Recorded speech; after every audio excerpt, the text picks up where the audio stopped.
Bismillahirrahmanirrahim. Assalamualaikum warahmatullahi wabarakatuh.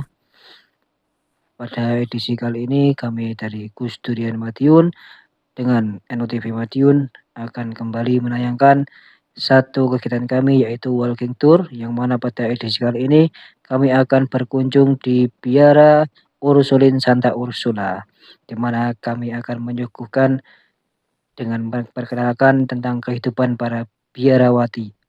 Selamat menyaksikan. Saya ini bertugas untuk menjaga rumah ini sekaligus sekolah-sekolah yang ada. Biasanya diberi tugas untuk 3 tahun. Mulai tahun kemarin dan 2 tahun lagi ke depan menjaga rumah ini supaya bisa tetap berdiri kokoh dengan baik, ya, terawatlah, sekolah bisa jalan dengan baik. Nama saya An. Sudah 32 tahun bergabung dengan kami punya komunitas ini, Ursulin, bergabung di dalam Ursulin sudah 32 tahun. Tugas terakhir di Bandung, pindah ke sini hanya untuk menjaga rumah ini dan jalan-jalan selain keliling Madiun, keliling kemana-kemana lagi. Baru 1 tahun ya ada di sini ya, jadi belum terlalu mengenal lingkungan sekitar karena jarang keluar. 1 tahun Perginya itu lebih banyak keluar kotanya daripada keliling-keliling Madiun. Tapi sudah jalan ke Sarangan, kemana santai ya sudah. Di sini ada 10 suster, satu yang paling tua tadi namanya Sriovita, umur 84 tahun. Satu suster lagi, Suster Yaya yang sering hubungi Mas Haris, itu pergi ke Surabaya hari ini. Ada tugas mereka, ada kegiatan di Surabaya, jadi tinggal kami berdelapan ya. Jadi itu saya perkenalkan sedikit. Nama saya sekarang mulai dari ujung saya. Yang paling tua suster yang paling ujung. Dari ini saya yang paling tua. Saya sudah kepala 6 juga, Bu, ada temennya. Saya sudah 3 kali ke tempat ini. Sebagai suster muda kayak di situ, selesai pendidikan di sini 3 tahun. Lalu harus studi ke Jakarta, tugas di Batu Retno, kembali ke sini 13 tahun. Mungkin yang kedua itu agak bosan, lalu pergi ke Kalimantan. Iya, di Kalimantan 7 tahun. Dari Kalimantan pindah ke Mojokerto Pacet, yang di atas tuh, ya Bintang Kejora 9 tahun, pindah lagi ke sini. Jadi sekarang udah hampir 4 tahun. Saya Suster Mari Elis, asli Klaten. Tiang Jari Tengah. Klatenipun, Kabupaten kota. Kalau saya tetangga, saya belahan alun-alun, Blateral. Ya, kira-kira begitu, Mas. Ya. Begitu. Ya. Saya Susterwati, saya dari Nias. Nias Sumatera. Pulau Nias. Kepulauan. Ya, Nias, ya. Saya di sini sudah masuk tahun ke-7 ya. Ini saya masuk yang Tujuh angka sempurna ya.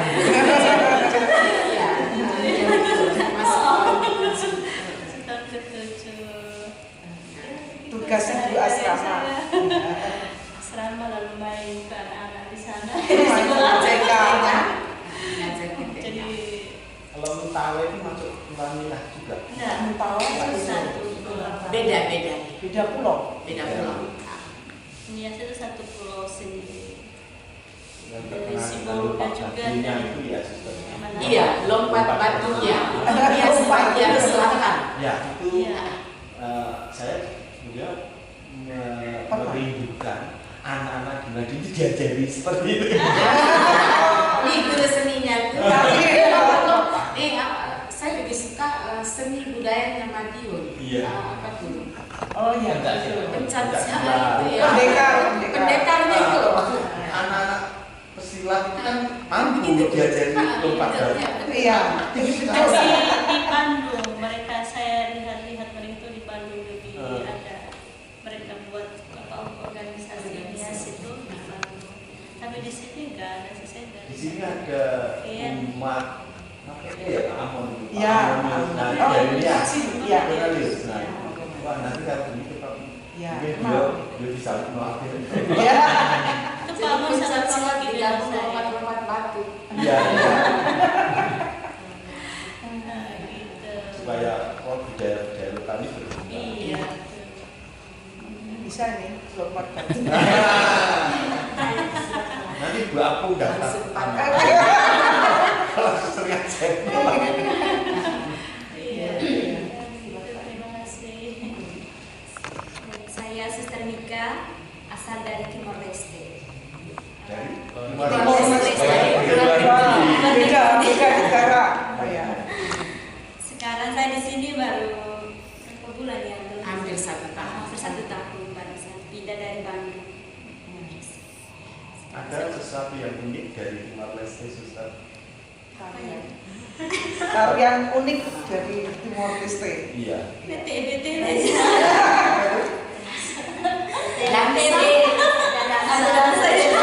Dansa itu kan gabungan dengan Oh iya.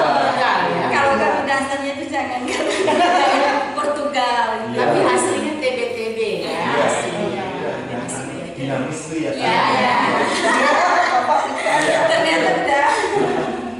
Saya pernah dapat kiriman tanaman namanya azalea. Di waktu Timur masuk di Indonesia itu Oke. bagus azalea itu kecil-kecil nggak rupan ini, tapi daunnya tuh anak-anak ungu. Kalau dikembangkan sih susah sekali saya mengembangkan. Belum datang.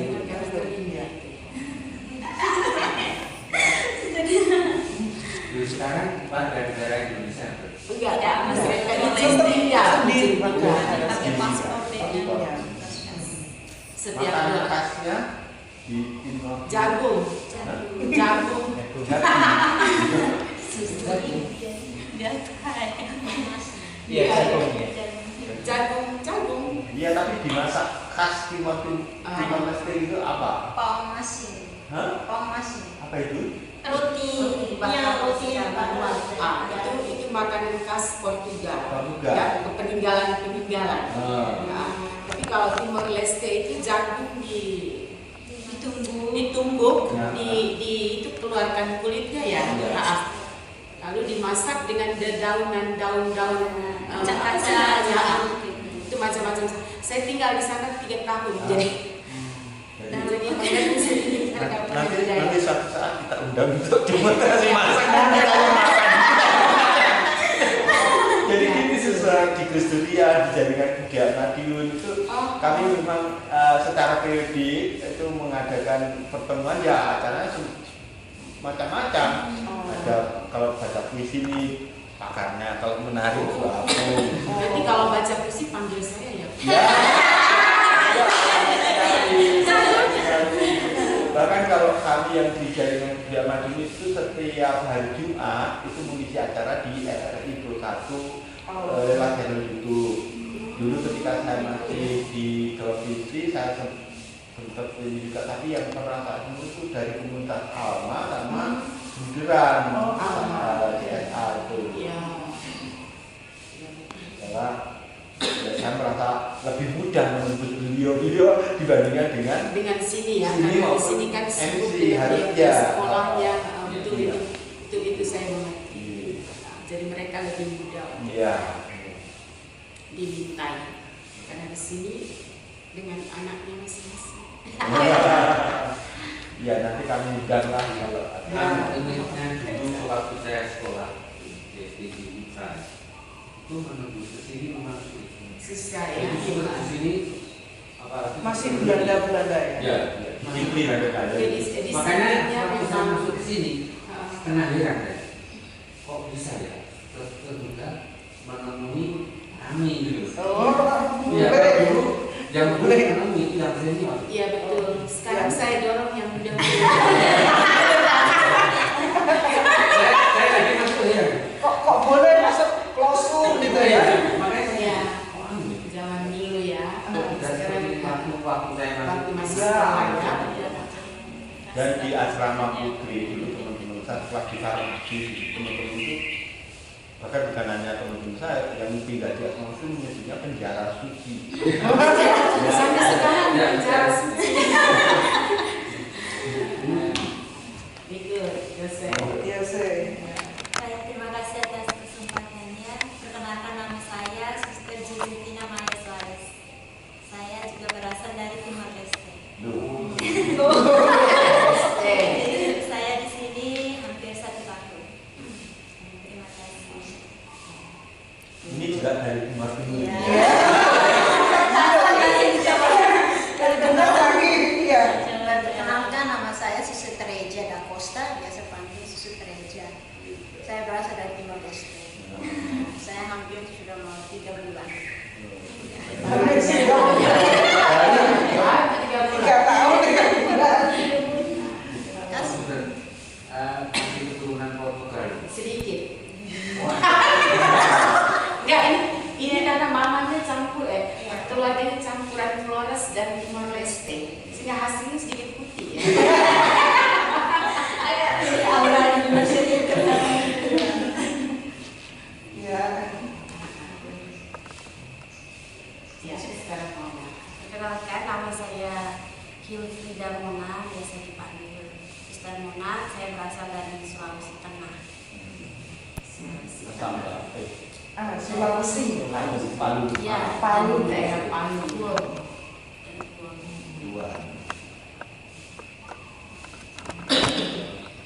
Sudah Sudah berapa bulan di sini? Saya sih sama dari satu angkatan. baru 3 bulan.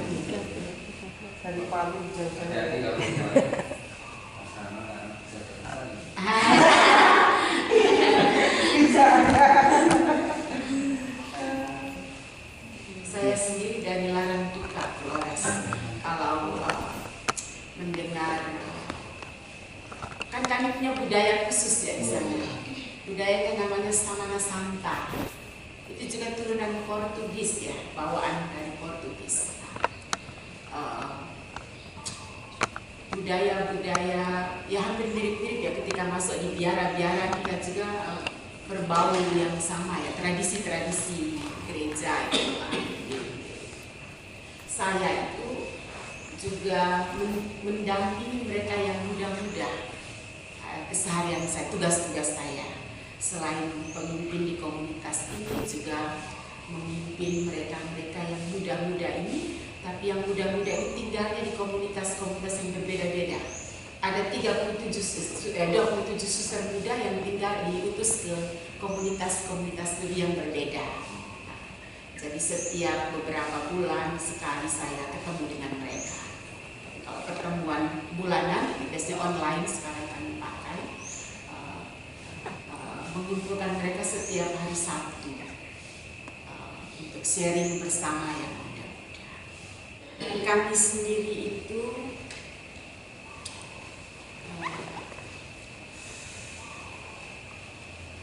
datang dari keluarga yang berbeda-beda ya. Di komunitas Ursulin yang begini besar, kami ada 32 komunitas. Ursulin itu menyebar di komunitas-komunitas.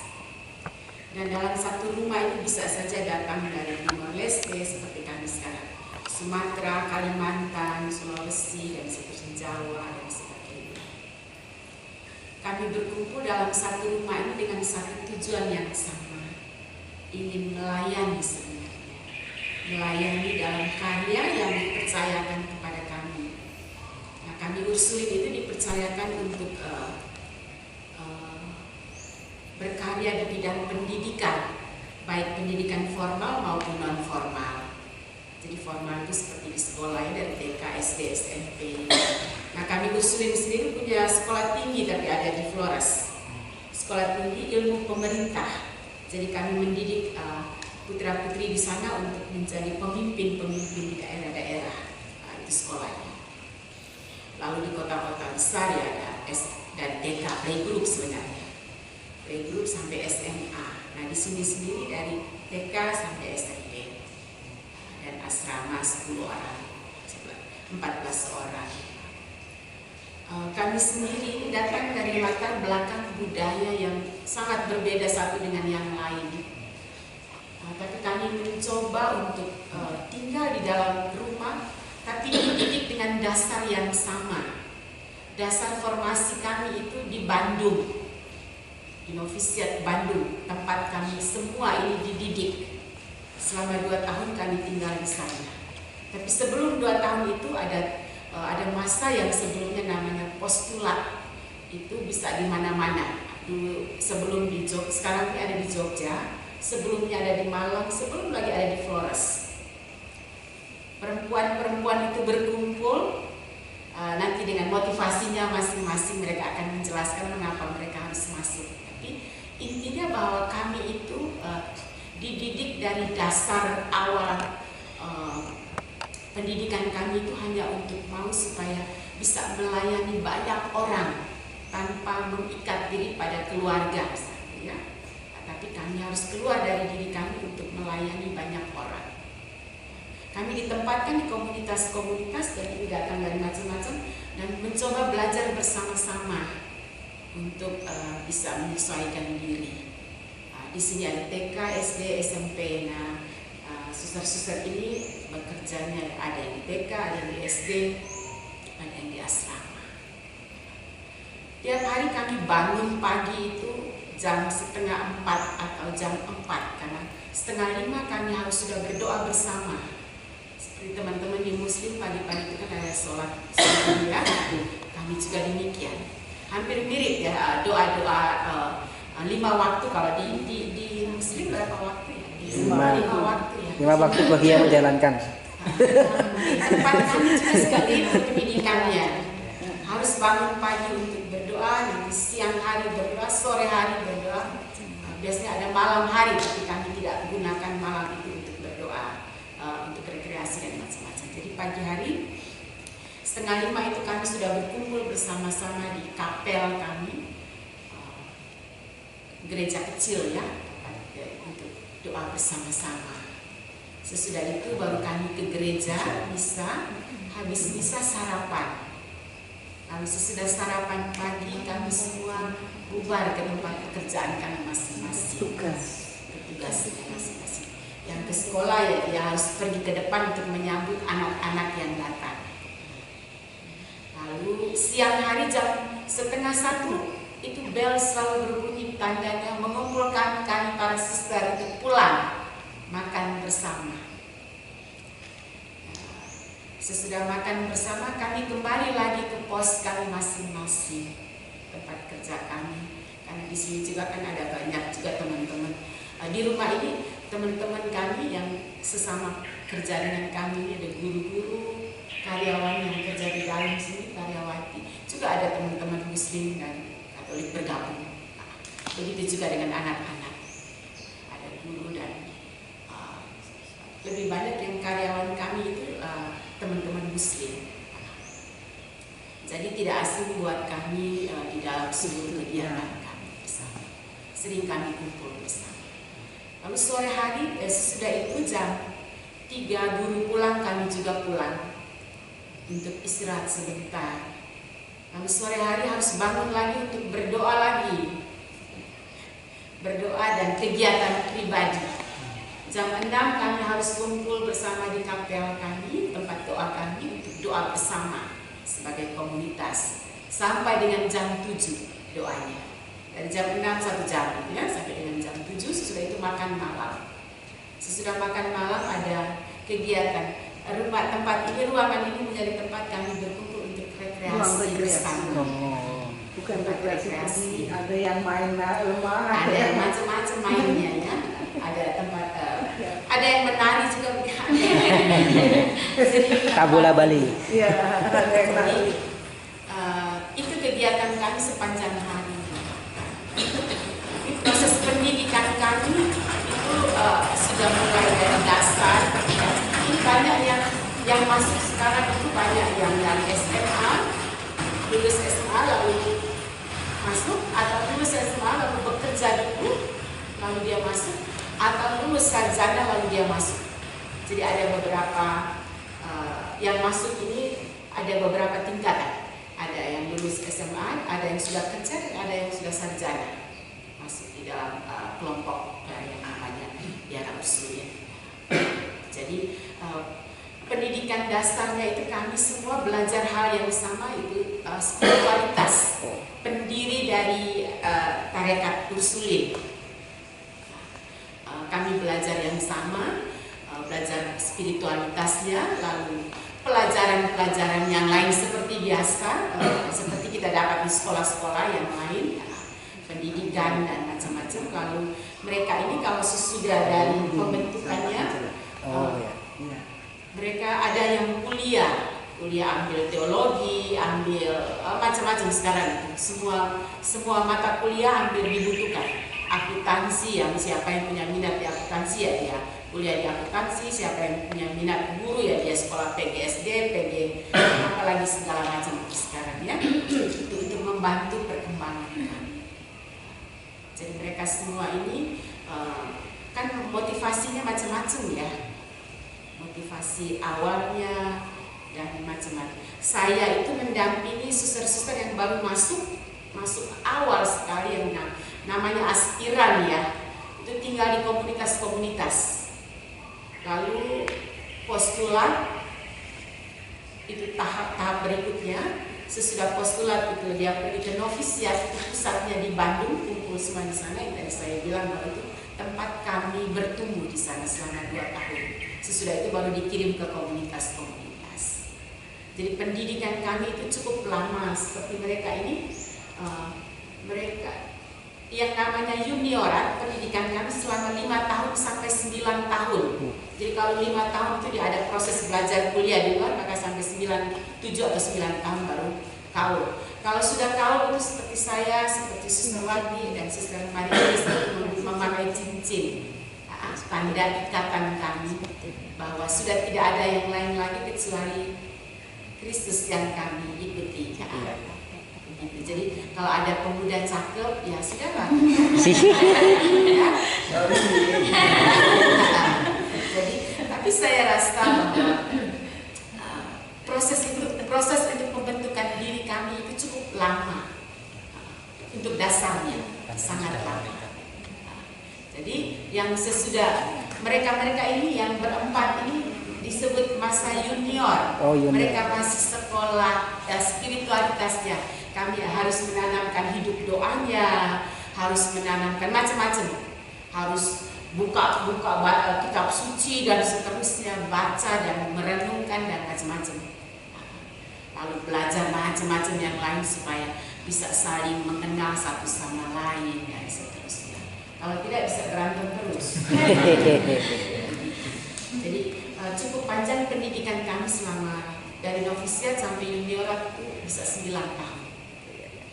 Tapi kalau hitung dari awal aspiran, nah yang namanya masa aspiran atau masa pengenalan untuk mereka mengenal kami itu 1-2 tahun sampai 2 tahun. Lalu masa postulat itu dia sudah berkumpul di dalam sebuah komunitas itu 1 tahun, itu 2 tahun. Lalu novisiatnya sendiri 2 tahun. Lalu junioratnya sendiri 5 tahun. Jadi cukup panjang kami punya proses sampai pada kaul kekal. Terima cincinnya, seperti pernikahan ya, kita pernikahannya itu prosesnya cukup panjang. Jadi itu yang hidup kami sehari-hari. Jadi kami diajarkan untuk rendah hati, tiap hari harus diasah kesabaran supaya kami bisa saling sabar satu dengan yang lain. Kalau tidak naik dalam terus. Tiap kali harus diingatkan dan seterusnya. Motivasi masuk tentu berbeda-beda, tapi setelah itu diasah lagi sehingga menjadi satu motivasi yang murni untuk mempersembahkan diri pada Tuhan. Biasanya banyak yang pulang, banyak yang masuk tapi banyak juga yang pulang. Nah, yang tidak pulang itu biasanya ya disebut ya terjaring atau dijari kayak begitu ya. Itu sedikit, lebih banyak yang pulang karena tidak bertahan hidup seperti ini. Jadi prosesnya memang panjang dan kebanyakan dalam proses 9 tahun itu banyak yang pulang, banyak yang tidak tahu. Bahkan ada yang sudah terima cincin pun ada yang keluar karena setelah hidup lagi di komunitas merasa bukan tempat saya, tidak cocok, yang keluar, boleh menikah dan sebagainya. Ya yang penting harus. Kalau di tempat kami itu kami punya pemimpin umum ada di Roma. Jadi segala sesuatu yang berkaitan dengan ikatan kami, kaul yang namanya kaul itu suratnya ke Roma. Nah kalau kayak mereka ini saya yang urus surat-surat mereka. Nah, jadi setiap tahun saya harus memberi laporan ke Roma tentang kehidupan mereka sehari-hari setiap tahun sampai dengan proses kaul kekal. Jadi kami juga sering 3 tahun atau 2 tahun sekali dikunjungi oleh pembesar kami dari Roma Generalan. Di sana mereka ada 7 orang dari berbagai negara yang mewakili negara masing-masing berkumpul untuk membentuk sebuah kelompok dari pemimpinnya sampai dengan kami sendiri untuk Indonesia itu pusatnya di Bandung. Kalau atributnya sendiri dari para suster ini bagaimana? Kan ini ada yang warna putih, ada yang biru, kadang ya di film-film itu ada yang pakai kayak gamis yang hitam itu. Bedanya apa itu? Jadi setiap tarekat biara itu beda-beda bajunya. Dulu mungkin bapak-bapak mungkin tahu ya, dulu suster-suster di sini itu masih yang tertutup ya, yang habitnya panjang sampai di mata kaki. Saya udah kayak gitu. Dulu zaman dulu pada tahun 1965 ada perubahan karena ada Konsili Vatikan, lalu ada perubahan di situ. Lalu kami para Ursulin sendiri tadinya itu baju putih terusan namanya habit, itu panjang sampai di tengah kaki. Lalu karena belakangan karena kami kepanasan, baju yang panas. Sejak tahun berapa itu kepanasan. Lah karena kami bergerak di bidang pendidikan, lari-lari sana lari-lari sini dari baju kami. Kadang-kadang dulu itu mengikuti sekolah ya pakai baju batik ya kita semua ikut batik. Tapi ternyata lalu kami kumpul bersama. Oh ternyata itu tidak membuat orang tertarik masuk ke tempat kita ya. Lalu kita berubah. Jadi warna asli kami putih atau biru, roknya bawah biru, lalu atasnya putih. Kalau hari Minggu, hari Raya kami pakai putih-putih, warna baju. Kerudung kami biru. Berbeda dengan yang lain, MC beda. Itu karena spiritualitasnya beda-beda. Visi misinya beda-beda, sehingga membuat kami menjadi berbeda. Lalu kami punya salibnya juga ada yang beda-beda. Kalau kami punya salib ini belakangnya tulisnya Ordo Santa Ursula tapi Uni Roma. Jadi kami bergabung dari uni yang sama, satu kesatuan yang sama, yang pusatnya ada di Roma. Itu untuk Ursulin. Teman-teman MC beda lagi, teman-teman dari Alma beda lagi bajunya, atau bruder beda lagi bajunya, kayak gitu ya. Jadi setiap kelompok itu berbeda baju. Tapi tujuannya sama, membantu melayani banyak orang. Kalau scouting, regenerasi, menemukan suster baru itu bagaimana? Biasanya setiap tahun kami itu ada promosi panggilan. Jadi ke daerah-daerah seperti kemarin beberapa bulan yang lalu kami ke Ngerambe. Dulu banyak suster dari Madiun. Saya baca yang tahun-tahun pertama tahun 1914 itu ada beberapa suster-suster Ursulin dari Madiun, cukup banyak. Tapi belakangan terakhir mungkin suster Ike yang dari Madiun ya. Setelah suster Iren, suster Ike tinggal di sebelah kali sungai ini. Nah, terakhir dia, belum lagi yang ada. Jadi kalau bapak-bapak menemukan cucu-cucunya mau masuk dia silakan. Nah, itu kami promosi panggilan. Jadi kami pergi ke daerah. Beberapa waktu lalu kami ke Ngerambe. Berarti turba ya, turun ke bawah gitu ya. Lalu kami menjelaskan kehidupan kami, karya kami kebetulan di sekolah. Lalu kalau ada yang tertarik ya mari kita masuk. Lalu kita berproses belajar bersama kayak gitu. Memang tidak mudah mendapatkan orang, karena kan banyak sekali kelompok. Sehingga ya ada yang senangnya di rumah sakit itu ada. Jadi kan masing-masing biara itu punya visi yang berbeda. Kalau kami kan di sekolah. Kalau seperti MC itu mungkin sekolah sekolah dan rumah sakit mungkin. Kalau Alma, teman-teman di Alma itu melayani mereka yang berkebutuhan khusus. Itu. Jadi beda-beda visinya. Kalau kami di pendidikan, sehingga kami juga harus mencari penerus kami. Kalau kami sedo ke tempat yang lain kan bisa ada penggantinya yang lain. Itu cara kami Ya, itu ya kan Mas Dimas. Mungkin ada websitenya sehingga yang ingin tahu anak-anak muda. Oh ya, ada. Nanti saya kirimkan ya Bapak ya. Tapi itu untuk mengusulin. Sekarang kan kami juga gencar dengan alat-alat ini, media sosial ya. Jadi ada TikTok, ada apa lagi nih? Suster Nika ini baru saja dipilih masuk dalam tim Komsos, komunikasi untuk kami usulin. Mereka sedang memperbaharui, ada TikTok, ada YouTube, ada Instagram, ada macam-macam. Ada websitenya biasanya dari pusat kami. Itu yang bicara tentang itu. Nanti saya kirimkan, kami punya website atau apa.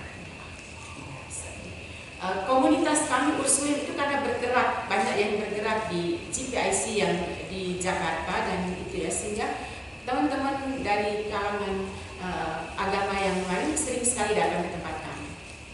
Beberapa bulan yang lalu di pusat provinsi alat kami di Bandung, teman-teman dari kelompok Muslim yang ikatan mereka yang ada di Bandung, anak-anak muda banyak sekali datang kepingin tahu rumah kami, jadi mereka yang Madun ini baru pertama kali apa?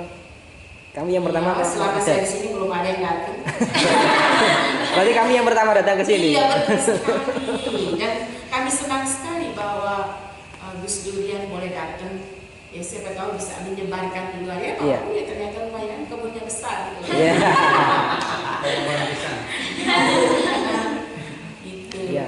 Ya mungkin ini sedikit kasuistik Bu ya. Mungkin jadi Bu Surin ini kan di pendidikan, menyikapi sekarang anak-anak gen alpha itu kan yang katanya minus akhlaknya. Ini bagaimana pendapatnya panjenengan? Kan kadang yang beberapa waktu viral kan sampai ada guru yang dilempari sandal, itu bagaimana menyikapinya seperti itu? Kan kadang ya guru-guru atau pendidik ini dikambing hitamkan, dibilang tidak becus mengajar di sekolah, akhirnya orang tuanya melaporkan ke pihak yang berwajib. Saya kira Ursuline itu pendidikannya dari dulu cukup ketat ya Pak ya, disiplinnya itu sangat kuat. Dan pendidikan karakternya sangat kuat di tempat kami, di Ursuline di mana saja. Entah di Surabaya, kami ini rumahnya ada di Surabaya, Sidoarjo, Malang, lalu di Solo, Klaten, itu ada yang untuk Jawa bagian sini ya. Di sekolah-sekolah kami itu diajarkan karakter, penekanannya pada karakter pribadi orangnya. Setiap pribadi itu dihargai. Jadi mulai dengan dari pintu masuk pagi-pagi kalau bapak-bapak lewat di depan itu semua karyawan dan guru ada di depan menjemput anak-anak yang datang, termasuk suster-suster ini. Itu setiap hari. Dengan catatan bahwa dengan menyambut mereka mulai disitulah kedisiplinan akhlak yang baik itu tumbuh. Mulai dari selamat datang mereka. Jadi terima kasih. Pendidikan karakter itu sangat kuat dan ditekankan oleh pendiri kami untuk saling menghargai, saling bersatu hati ya.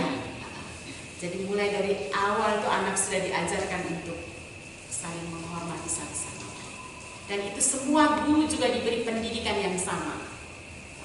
Biasanya setiap hari Sabtu kami kumpul bersama guru-guru untuk ya sharing bersama kadang-kadang ya untuk membantu mereka di dalam proses menangani anak-anak. Dan kasus-kasus yang muncul memang kita tidak bisa, kadang-kadang tidak bisa mengelak ya. Muncul kasus ini dan itu. Di sekolah kami juga tentu ada yang begitu ya, tetapi lebih pada keep ke dalam ya, dan membantu untuk mencari cara yang terbaik. Orang tua dipanggil, anak dipanggil, lalu kita. Tapi bahwa pendidikan karakter itu di semua bidang ilmu yang diajarkan itu ditonjolkan karakter itu. Misalnya saling menghormati itu di setiap mata pelajaran saling menghargai itu ada temanya, ada poin yang masuk dalam misalnya pelajaran matematika, ada juga sikap untuk saling menghargai. Jadi nilai-nilai itu dimasukkan ke dalam semua mata pelajaran.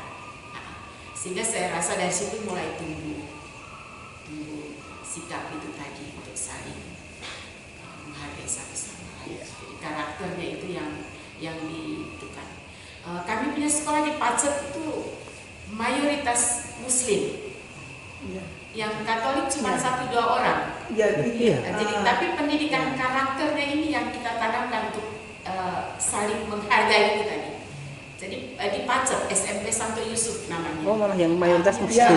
Mayoritas 90% itu muridnya Muslim. Hanya 4 atau 5 orang Katolik. Tapi bahwa sangat kuat pendidikan itunya. Jadi spiritualitas kami itu ditanamkan di dalam situ untuk saling menghargai, mencintai, toleransi itu ditanamkan di sana. Sehingga mengurangi sedikit proses kekerasan yang terjadi karena nilai-nilai itu tadi. Jadi anak-anak Pacet itu lebih daripada dia di Mojokerto itu ada tilawah Quran itu loh. Lomba itu. Saya pernah menghantar, disangkanya Katolik toh. Terus di kabupaten bilang, "Bu, ini untuk Muslim loh." Anak saya Muslim yang ikut. Ada 3 orang semua jadi juara. 1, lalu 2 harapan, 3 juara 3. Jadi sudah biasa orang sana. Bahkan lurahnya di Pacet itu dari Santo Yusuf. Waktu reuni 50 tahun itu Kabupaten Bupati Kisaran itu dan Kapolresnya dari Pacet. Kita kalau hari Jumat itu jam 11 anak pulang. Terus ke masjid yang dekat rumahnya mereka. Ada guru yang absen mereka. Terus paginya hari Senin kan Sabtu libur. Itu menulis khotbahnya Pak Khotib itu hari Jumat tanggal sekian gitu. Kalau belum tanda tangan dianggap tidak sholat. Indikatornya dia sholat dan tidak itu anak di Pacet itu kan petani kebanyakan cepet miso. Nah itu sudah teratur, ngomongnya teratur. Dan setiap hari kami ada ruangan untuk sholat. Jadi ruang doa. Kita siapkan separuh dari ini kali di atas. Kalau kami yang non Muslim berdoa di situ, sama. Hanya mereka ditambah dengan korden. Kalau perempuan sama laki kan bisa. Yang laki di bawah, yang perempuan di atas. Jadi kalau 245 anak itu yang non Muslim itu 7. 7. Itu anaknya pegawai negeri. Sekarang BUMN itu toh, anaknya kepala BRI, pegawai negeri PLN gitu Terus puskesmas, dokter puskesmas, fungsinya kayak gitu yang dipindah-pindahkan.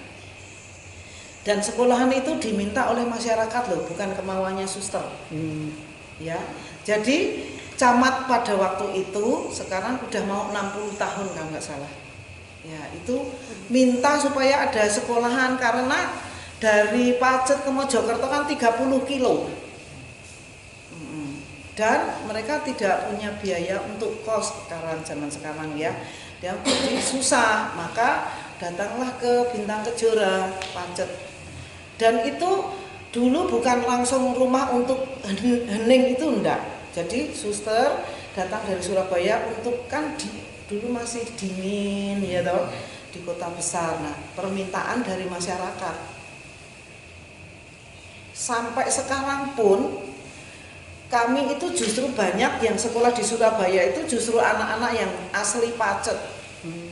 Ya, ada beberapa yang mau tinggal di Susteran, termasuk Pak Lurah tuh tinggal di Susteran.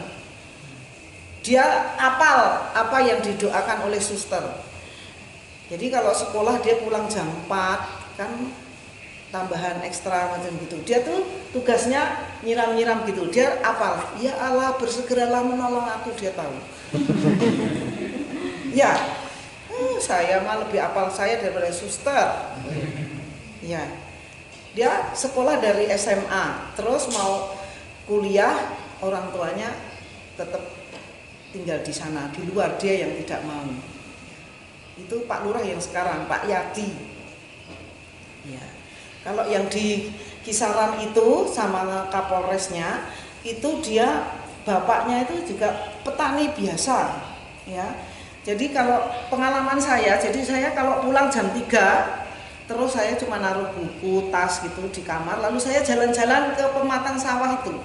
Kalau dia baru panen, apa saja harus kalau diberi harus mau. Meskipun kita sendiri juga panen, misalnya buncis ya. Ya, suster pun mboten kersa nggih kalih kita-kita gitu. Ya. Mbak ya apa itu ubi ungu. Meskipun di bawah hanya 5, 3 gitu, udah senang. Ya. Jadi apa ya, seperti nggak ada jarak kami sama itu tuh nggak ya. Jadi kalau ada apa-apa kayak di Mojokerto, misal di Surabaya seperti kayak gini, anti apa toleransi gitu tuh malah mereka yang menjaga sekolahan dan rumah retret itu. Ya, itu kelebihannya di Pacet. Iya. Ya. Ya. Jadi di hampir semua sekolah itu mayoritas semua agama ada. Di semua sekolah-sekolah sangat dengan siapa saja. Dan pendidikan agamanya tidak pendidikan agama Katolik, tapi religiusitas yang umum yang diberikan sehingga semua orang bisa mendapatkan hal yang sama. Pendidikannya bukan melulu Katoliknya. Ada nilai-nilai lainnya. Ya Bu, mungkin terakhir sebelum keliling-keliling itu ya. Ya.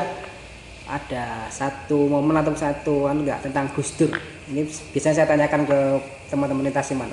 Ini kan ada enggak yang terlintas tentang sosok Gus Dur itu apa? Kami dulu sering mengundang anaknya untuk memberi ceramah kepada kami suster-suster. Mbak Yeni apa Mbak Alisa? Beberapa waktu itu kami pertemuan umum suster-suster lalu gabungan teman-teman dari Roma datang, kami mengundang Ibu Yeni sering juga bertemu kami. Lalu Pak, mari. Ada yang mencari Pak Joko dari lingkungan. Ibu Yeni sering kami undang dulu, lalu adiknya juga tuh siapa satunya? Mbak Alisa biasanya. Itu juga sering mengundang mereka, jadi tidak asing buat kami untuk Pak Gus Dur.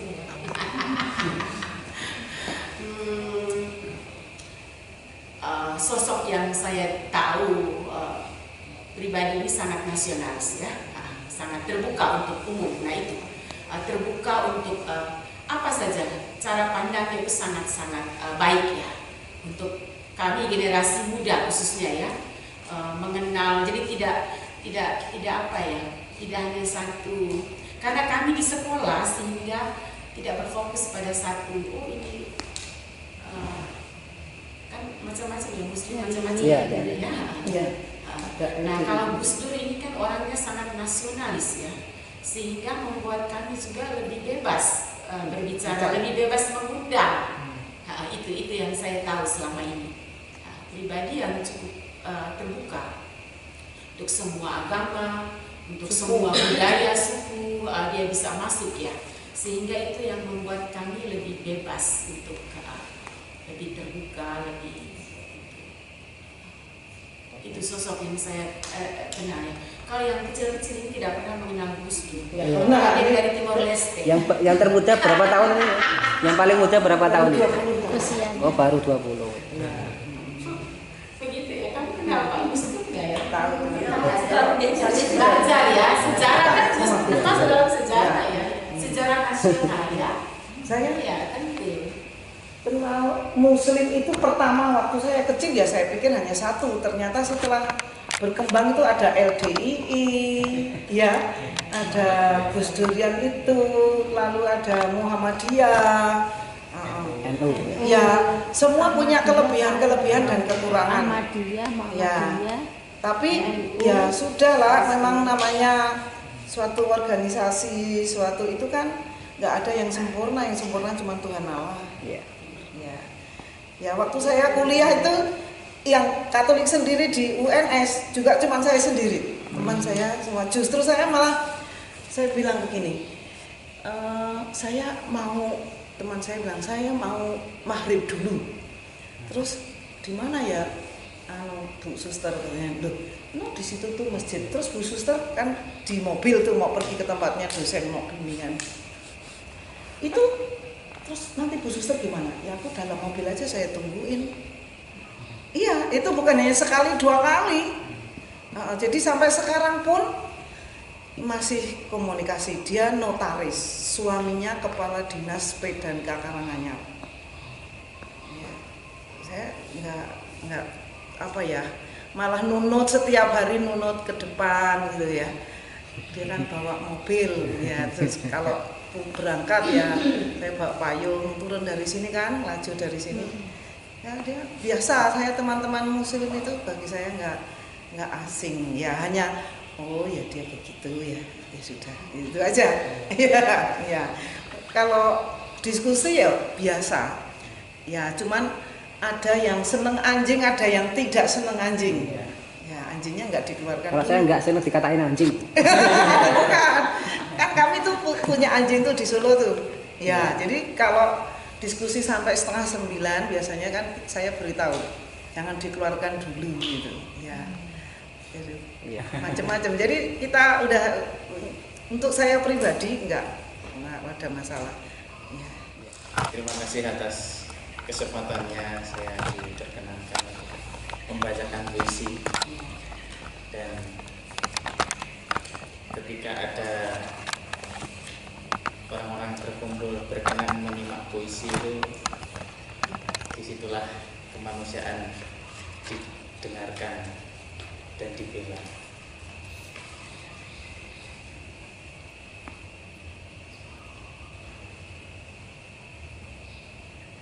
Tangga sunyi dalam biara,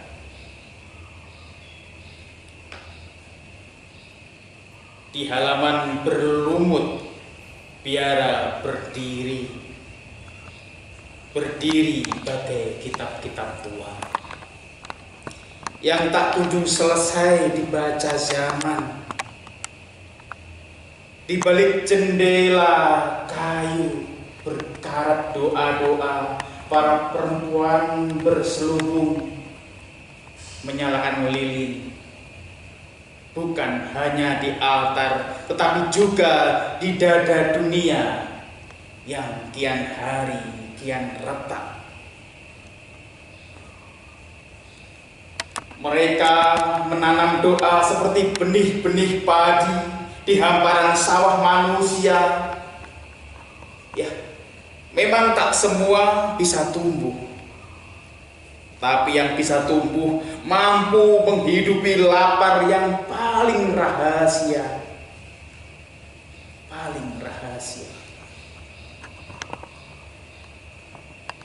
Dengarlah deru kota di luar tembok. Mereka bicara, jalan-jalan berdetak oleh mesin-mesin, manusia bergegas sibuk mengukur harga, tapi lupa menghitung makna. Suara doa-doa terbentur bising klakson tergelincir di antara papan-papan reklame dan hati orang-orang modern yang lebih percaya pada algoritma daripada bisikan nuraninya.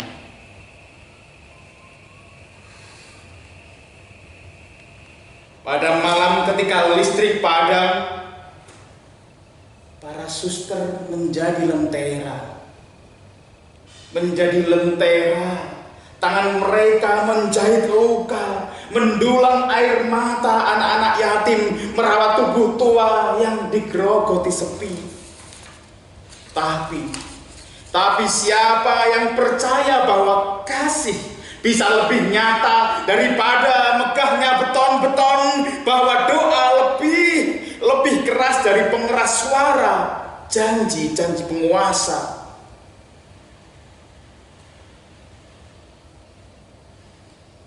Di puncak sunyi mereka berdiri, bukan sebagai perempuan-perempuan lemah, melainkan pasukan tanpa senjata menantang dunia yang kini kian meragukan surga. Salib ada di dada mereka. Itu bukan lambang kekalahan, melainkan pedang cahaya yang menebas gelap skeptisisme, dan mereka berdoa. Ketika kota terus mengolok-ngolok, mereka menjawab dengan penuh senyum yang merasuk dalam nurani, lebih dalam daripada 1000 pisau sinisme.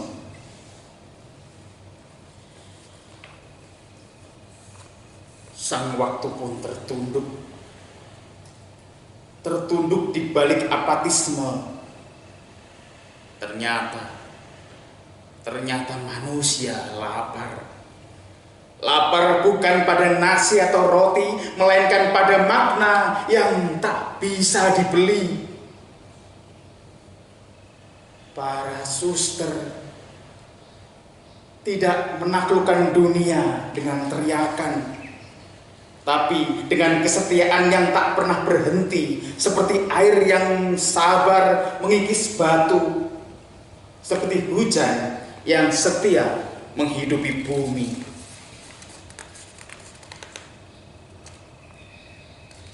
Maka biara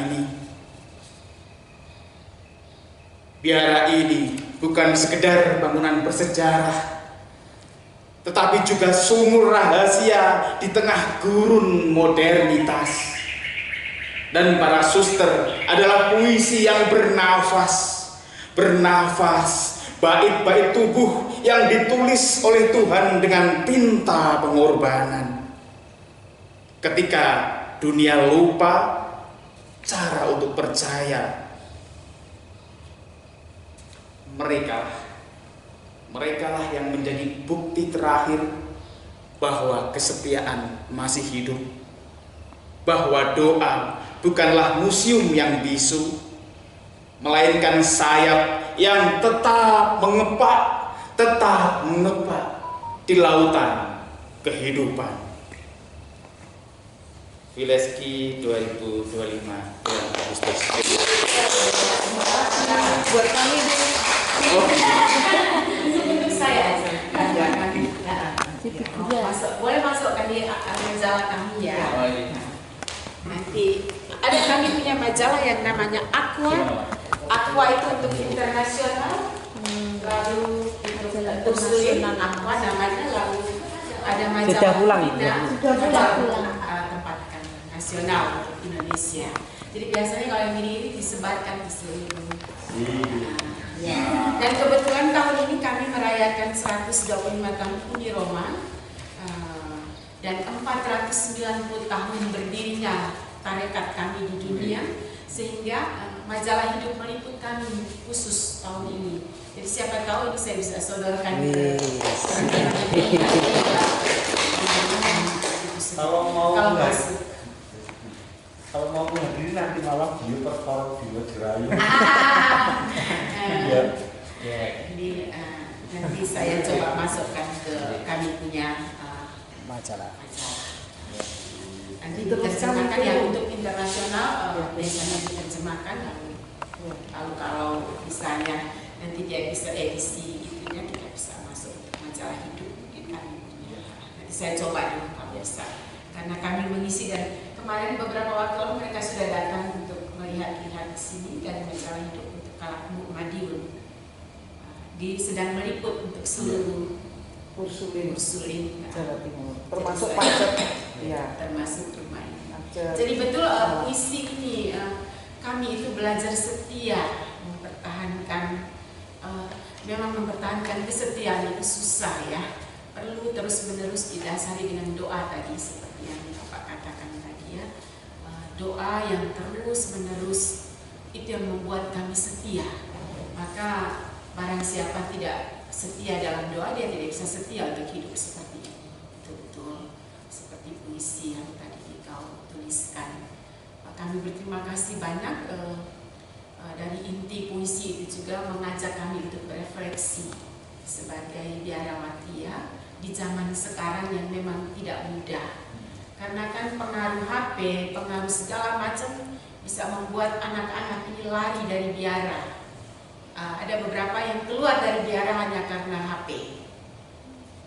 Hubungan keluar yang tidak terkontrol. Biasanya mereka ini diberikan HP, tapi juga diminta untuk mempertanggungjawabkan penggunaannya. Ada yang tidak bisa mempertanggungjawabkan penggunaannya, sehingga runtuhlah kesetiaan itu. Maka pergilah dia. Pergilah dari biara, pergi sendiri. Silakan dilanjutkan. Nah, kalau dia bertahan itu artinya bahwa ya pasti namanya hidup ya, kan harus dipertahankan, harus dengan cara apapun harus dijaga. Nah, kalau untuk kita ini kalau tidak dijaga dengan doa pasti akan luntur dengan sendirinya. Jadi doa pribadi, doa sendiri-sendiri maupun doa secara bersama itu membantu kami untuk tetap setia itu tadi.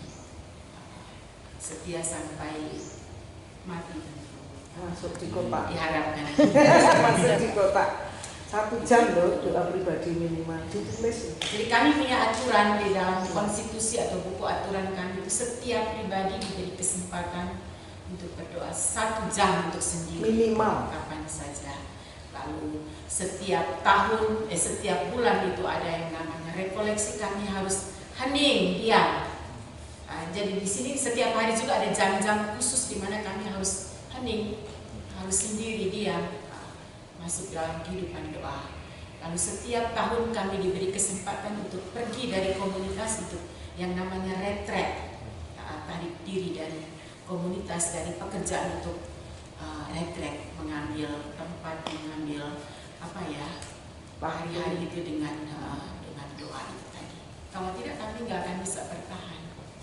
Sama seperti mungkin rumah tangga ya, kalau tanpa didasari dengan cinta satu sama lain, ya dengan doa itu tadi juga akan pasti bubar sama mereka.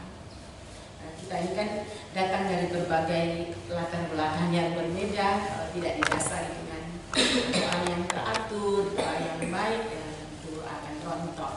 Dan saya rasa rumah ini bertahan sampai hari ini juga karena seperti tadi dalam puisi ya, karena teriakan-teriakan doa itu tadi ya yang membuat bertahan sampai 10, 11, 12 tahun ya. 11. Dengan dia gedungnya memang sudah tua, banyak keropos, susah cari uang untuk membenahi lagi. Habis pajaknya ini bagaimana mau beli barang ya, susah untuk memperbaiki sana sini sehingga apa namanya, makasih ya Pak. Sehingga kami, ya itu tadi doa tadi ya. Dan puisi kamu bagus memang, ada bagian yang saya suka tadi. Coba bagian mana? Yang saya kan juga bagian seni. Ya itu betul. Biara ini bukan sekedar bangunan bersejarah, tapi sumber rahasia di tengah modernitas ya. Itu betul. Saya merasa bahwa ya karena kami ini kan berdoa untuk semua ya, seluruh dunia kita dari pagi sampai malam kan doa wujudnya kan untuk dunia, untuk siapa saja yang membutuhkan tanpa milih-milih, sehingga saya rasa Tuhan mendengarkan itu ya. Sehingga saya rasa ini puisi ini bagus sekali ya. Pas. Ketika dunia lupa cara untuk percaya, mungkin betul ya. Mereka lah itu artinya kami yang ada di dalam tembok-tembok ini kan.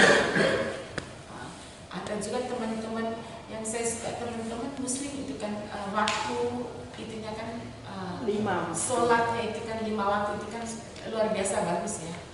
Saya tidur di ujung sana, jadi sering sekali mendengar alunan azan pagi-pagi itu ya, atau tidak sore hari itu sangat loh. Kadang-kadang kalau duduk sendiri merenung itu bisa meneteskan air mata ya. Oh ya ternyata luar biasa ya suara doa-doa yang dialunkan itu sungguh menjadi sebuah kekuatan. Jadi bukan hanya kami mendengar doa-doa yang dikumandangkan itu punya arti tersendiri ya. Ikut membantu kami juga untuk berefleksi bahwa ternyata ini loh kekuatan kita tuh doa itu. Jadi saya rasa baik untuk kita ya, bahwa saya senang boleh datang ke sini sehingga bisa mendengar, melihat. Rumah kami ini sangat terbuka. Dulu memang klausura itu artinya tertutup. Sekarang klausura zaman dulu. Sebelum tahun 1965 itu, sebelum itu Konsili Vatikan itu tertutup klausura. Tapi sekarang ini sudah tidak bisa klausura lagi. Kita harus membuka diri supaya semua orang bisa mengenal. Tapi ya biasa ada batas-batas ya. Jam berapa kami berdoa sama seperti teman-teman di Muslim. Kita tidak boleh saling mengganggu. Kita tidak, itu ada batas-batas itu pasti. Tapi bahwa komunitas Ursulin di mana-mana itu membuka rumahnya untuk siapa saja boleh masuk, melihat supaya kita itu tidak saling, oh ada apa ya di dalam. Saya lama dulu di Sukabumi, 8 tahun di Sukabumi, mayoritas teman-teman Muslim yang moderat ya, yang sangat itu radikal. Pada suatu hari saya dulu kepala sekolah lama, jadi teman-teman kepala sekolah itu sering sekali bertanya-tanya, Bu ada apa sih di dalam itu? Ibu punya suami ada di mana? Saya sering bohong mereka dulu. Ibu punya anak berapa? Saya bilang saya punya anak banyak sekali, jadi saya dihitung. Lalu kepala sekolah teman-teman dari negeri-negeri saya undang masuk ke biara, membuka. Lalu mereka kaget, ternyata begini ya. Oh kita boleh masuk, yes, boleh makan bersama di situ. Saya bilang begitu. Kan sesudah itu baru oh ya ternyata. Yang memang timbulnya pergesekan itu karena tidak saling kenal dan tidak mau mengenal. Itu tadi persoalannya kan kadang-kadang kita tidak susah untuk mau mengenal ya, susah untuk membuka sehingga terjadi macam-macam. Dan saya senang komunitas Gus Durian boleh hadir di komunitas kami untuk ya kita saling mendengarkan. Jadi ternyata di Gus Dur kelompok ini punya macam-macam wadah untuk bisa berekspresi dengan bebas ya, baik gitu ya. Jadi dalam gamelan ya ada penari, ada musik, itu baik bagian-bagian. Dan Gus Durian itu plural, jadi hilangkan kesan bahwa Gus Durian itu Islam. Karena di sini ada Buddha, cuma tidak rawuh. Biasanya kapan itu rawuh? Semua boleh. Kemarin ulang tahunnya Cornel itu kan yang dari Buddha juga rawuh. Banyak kemarin yang ini Mas dari Madiun saya. Dulu saya masuk di Jawa itu saya agak kaget karena kalau kami di Flores itu teman-teman karena kami itu kebanyakan kami mencampur keluar masuk umat Muslim dan Katolik itu sangat dekat. Jadi ketika saya masuk di Jawa lalu ada kelompok macam-macam ya, kaget saya awalnya. Di sana itu kan persatuannya sangat kuat ya karena adat ya. Kelompok agama ini tapi masuk dalam adat, agama yang adat ya. Jadi tidak ada perbedaan. Kami Natal yang mereka yang ngurus segala-galanya, Bapak Uskup Pesta segala macam, mereka yang ngurus, teman-teman dari Muslim yang ngurus, dan bahkan yang bekerja di pastoran ya, teman-teman Muslim yang masak untuk pastor dan segala macam uskup. Tempat kami itu sangat-sangat kuat ya. Sehingga ketika saya masuk di Jawa pertama kali saya bingung, kok kenapa ya kok saling berantem? Nah, itu dulu ya. Tapi setelah masuk, oh ya ternyata teman-teman Muslim itu ada banyak kelompoknya. Jadi itu sesuatu yang menarik. Sebenarnya keluarga saya banyak yang di Surabaya juga menikah dengan Muslim. Jadi adik saya juga menikah dengan Muslim, jadi buat saya itu tidak terlalu karena kita sering kumpul bareng. Jadi saya juga sangat berterima kasih bahwa teman-teman dari Gus Durian bisa datang ke rumah kami. Jadi bisa menjadi corong keluar dulu. Oh ya, kami sudah pernah datang ke Suster Ram ini, biara ini. Jadi dulu klausura ya Pak ya, tertutup sekali ya, sangat tertutup. Kaget. Termasuk yang sekolah enggak apa-apa di sini yang ya dulu kan yang berdiri depan kami pemimpinnya bayar sekian yang jarak puncaknya benar. Terus sekarang itu dibubarkan. Yang penting ya, karena kami menanamkan nilai ini bagus ya, enggak ada nilai puisinya ya. Ya, dihargainya manusianya dan suster adalah puisi. Iya. Saya suka puisi yang bernafas. Puisi yang bernafas. Ya, puisi yang bernafas suster ini. Iya. Dan saya tertarik tadi salib di dadamu, ya bukan ini tapi penerang. Iya tahu cahaya itu, tapi nggak hafal yang mana.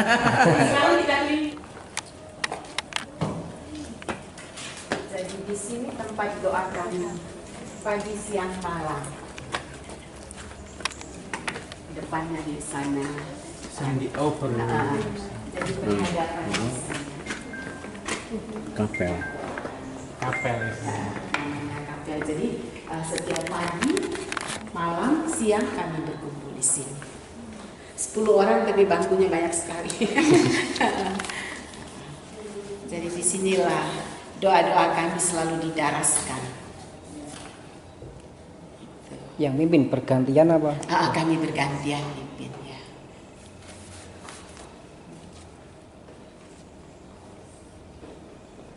Sekarang kita ke TK.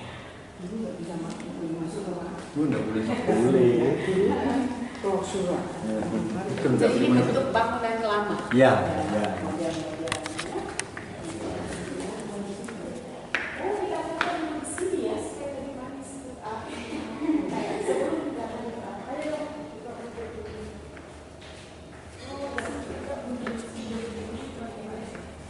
Saya tempat praktek. Santo Bernardus itu pelindung dari sekolah ini. Santo Bernardus itu Santa Angela itu tadi yang diceritakan oleh Suster Ann, ya pendiri Ordo Santa Ursula. Ya. Kalau itu kan Bunda Maria sama Hati Kudus Yesus. Ya.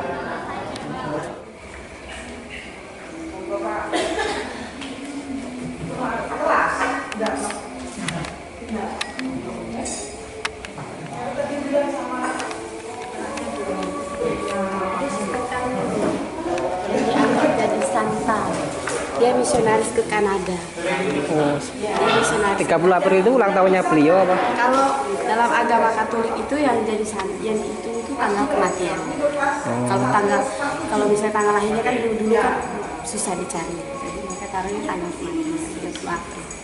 Tahunnya? Maria dari Inkarnasi Prancis, dia misionaris ke Kanada. Solid. Ini logo kami Suster Ursulin. Itu logonya.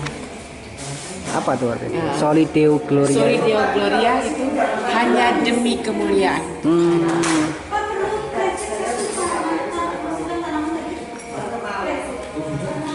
yang dipakai oleh para suster. Orang ini yang ada di Roma, jenderal kami. Penunjukannya bagaimana? Apakah kayak sama seperti Paulus gitu? Paus berdekatan rupanya. Dapatnya penunjukan pemimpinnya itu loh, Bu. Sistemnya penunjukan. Ya. Kami memilih yang nama kami bertemu di dalam kardinal kapitel, lalu memilih pemimpin. Kapitel umum. Seperti pemilihan paus gitu ya. Seperti pemilihan itu, tetapi prosesnya tidak seperti mereka ya, tidak seperti pemilihan paus. Jadi kita ini kan dari kita beberapa hari duduk bersama, lalu dalam proses itu memilih pemimpin umum. Oh ya, untuk aturan dari gereja dan Ursul ini bagaimana? Bukan tadi kan di Ursul ini ada tempat ibadahnya sendiri, kalau ke gerejanya bagaimana? Kita kita biasanya aturannya ya, hampir kan kita harus mengikuti aturan yang datang dari gereja. Maksud saya apakah ibadahnya di sini atau juga gereja juga? Ke gereja, tiap hari ke gereja kan. Yang kapel tadi itu digunakan untuk?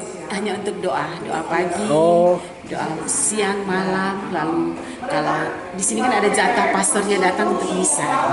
Jadi hari Sabtu tertentu itu romonya datang misa di sini. Kami bersama-sama dengan anak asrama misa di sini. Tapi sehari-hari misalnya di gereja. Nah, jadi habis doa di sini jam itu 4:30 berdoa selesai, jam 5 langsung berangkat ke gereja. Tiap hari.